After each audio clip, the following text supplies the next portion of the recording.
Now. Good morning, everybody. Welcome to the Minnesota Brain Injury Alliance's Zoom Tuesday at the Capitol, ZTAC, we call it. And today is Tuesday, May 18th. It is the legislative session ended yesterday. Otherwise, I would say it's week 20. So if I could say that this is the 20th week since the legislative session has opened that we've gathered on Tuesdays to talk about what happened. So I'm sure most of you guys have seen the news and that there was an agreement on budget targets yesterday, but that the legislature ended its regular legislative session without passing a budget, without doing their work yesterday. I think, you can think of a lot of different words to describe, not getting your work done. It kind of ended with a whimper. They all went home by 5 o'clock. In the past, during the last day of session, it's usually pretty entertaining to watch them yelling and screaming until midnight and then not getting anything done. But that's why I say a whimper. These guys just pretty much went home knowing that they weren't getting the job done. They did announce, and you probably saw in the news, that they arrived at a deal. It's a pretty flimsy deal. This is just my opinion. But it is a deal nonetheless. It basically, they've agreed to targets for spending in each of the major budget areas. And that's something and they agreed to a timeline for getting done before the government shuts down July 1st. Now, those budget targets, were, speaking of timelines, were supposed to have been agreed to a week prior. Or was it 2 weeks prior? I don't remember. I lose track of time. But they blew right through that deadline. But they did agree on those targets yesterday. They also agreed on a process for spending the federal dollars that came to Minnesota. So the governor will have jurisdiction over some portion of the spending, and the legislature, with the governor's ability to veto or sign bills, will have some legislation over other portions of it. I see my dog keeps fading in and out of the of the camera. But at any rate, I won't go into all the details of that. I mean, the long and the short of it is that these federal dollars, significant federal dollars that are coming to Minnesota, nearly $3 billion, really took a lot of pressure off of legislators so that they could get what they want without having to cut. And so the Republicans were able to get some of their tax cuts. The Democrats were able to get some of their funding that they wanted in education. Nobody really had to cut anything to get what they wanted. And the feds said that you can use a large chunk of this money to make up for lost revenue due to COVID. And so they're basically going to dump it all into the state's bank account and spend it on the normal budget process. They can't spend it all that way, and there's still a little bit of question about what they can and can't spend. But at any rate, so they sort of cleared the deck for that. Now, as the legislative session is ended, technically those conference committees no longer exist. And so what they agreed to do in their agreement is to turn them into work groups. And so they don't really have the authority to actually pass anything. But these work groups are made up of the original members of the conference committee, and they're charged with proceeding to negotiate a compromise between the Republicans and the Democrats, between the House and the Senate, and then to bring those bills forward. And so they set a timeline that they have to have those bills out by May 28th, or the spreadsheets, the money out by May 28th, and the language of the bills out by June 4th. And then they'll have a special session sometime in the middle of June, pass the budget, button it up, and go home before the government shuts down July 1st. There probably will be a special session sometime in June too, because they did not come to an agreement on the governor's emergency powers, and everybody expects the governor to renew those emergency powers. He renewed them last Friday, so they expire in 30 days. If the governor wants to renew those powers beyond June 14th, which is 30 days from last Friday, then he has to call a special session. So there's some talk that that's sort of the deadline that they'll work on. But being a little bit of a skeptic, the real deadline isn't until June 30th, because that's the day before the government shuts down. So we'll see if they have a budget deal, an agreement by then. There's still a lot of outstanding issues. There was no agreement on police reform.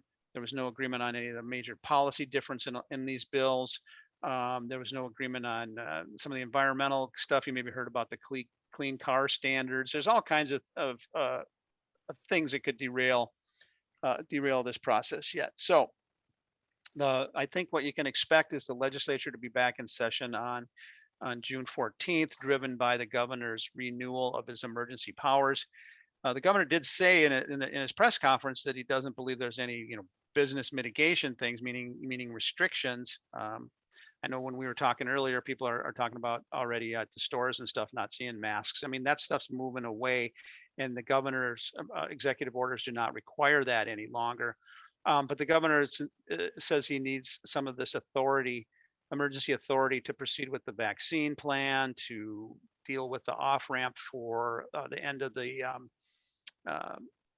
eviction moratorium and some other things. So in all likelihood, we'll see the legislature come back on the 14th, because the mere fact that the governor will want his emergency powers reauthorized. Now, whether they just come in session and go home like they've been doing every month, last summer, because they don't have to approve his emergency order. They just he just has to give the legislature an opportunity to override it, if that makes sense. And the Senate always votes to override it, but the House doesn't. And that is probably what will happen. Now, whether or not they stick around and they have a budget deal to finish at that time or not, that's the hope. But I'll believe it when I see it. So in the meantime, the good news is all of our stuff is still sitting there. It's still alive, and I don't want to completely downplay even though they're not conference committees, they're work groups. They have pretty much agreed to put on the table what was in those conference committee reports, and so I think we can feel pretty good that the stuff that was pretty confident, I should say, that the stuff that was there when they adjourned yesterday, that technically all died, it didn't die. It just was suspended until they come back in January, a year from now, or next year. Because sorry guys, I'm getting too deep in the weeds here. It's a 2-year legislative session, so they don't go sine die. They just basically shut her down until January of the next year because of the 120-day maximum legislative session per year. So the only way they can move stuff is through special sessions, and special sessions are basically do-overs, and each one of these conference committee reports, quote unquote, would be turned into a special session bill. And so it can be anything, but I'm pretty confident that they will restrict that to what they've agreed upon, because it does also say here that any policy or finance provision included in these omnibus finance bills that will become special session bills must be agreed upon by the governor, Speaker of the House, and the Senate Majority Leader. And if you remember, 2 years ago, those were called tribunals, right? Where the conference committee members had to proceed before the tribunal and parade their bill and get the blessing of all 3 leaders. And so I'm guessing we'll see some of that. So anyways, that's probably enough rambling about the process. Unfortunately, I don't think it's going to be very transparent.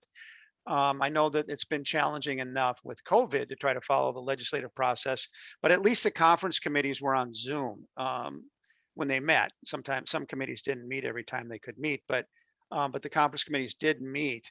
And right now, there are no meetings on the calendar. So, you go 20 weeks having I'm talking about lobbyists and people like me, you go 20 weeks with your whole world controlled by the Zoom calendar. And then you wake up on Tuesday morning and there's nothing on the Zoom calendar. Kind of like, oh, now what do I do? But there's plenty to do, and you don't have to feel sorry for me. But anyways, that's my job. But it is unfortunate, because this is all going to be done behind closed doors, and they'll come up with some deal. Now they have to bring the deal forward, but it will be the creation of special session bills, and they're probably not going to do a whole heck of a lot until they have agreement in public. They're probably not going to do a whole heck of a lot in public until they've come to agreement, because it's not in anybody's interest to be perceived as not being as tough as possible for their bases.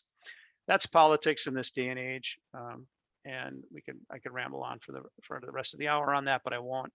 A lot of stuff happening nationally, but I think it is we're very fortunate that there's significant federal dollars coming to Minnesota that eases the budget crunch.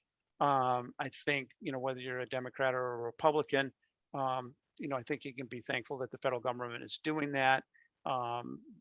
with the most recent bill that was passed under the Biden administration, none of this would be possible without that. And so that is significant. That is important. And I think we are seeing. Hopefully, the light at the end of the tunnel isn't an oncoming train with the virus. So I think there's some good news, and I think we can begin to move forward. And hopefully, we'll keep Zoom going, but hopefully we'll be keeping computers open at the laptop so that we'll be back at the Capitol one of these days. So, at any rate, I want to thank everybody for their active participation so far this session. And I will keep these Tuesdays open, and I will do updates every Tuesday as I learn what's going on. But right now, it's pure speculation in terms of, are these committees meeting? Are the leadership of these committees meeting? Nothing has been announced yet. So that's what's happening, and I will keep you guys posted on it. So thanks everybody, and I'll stop recording, and we'll see you next week.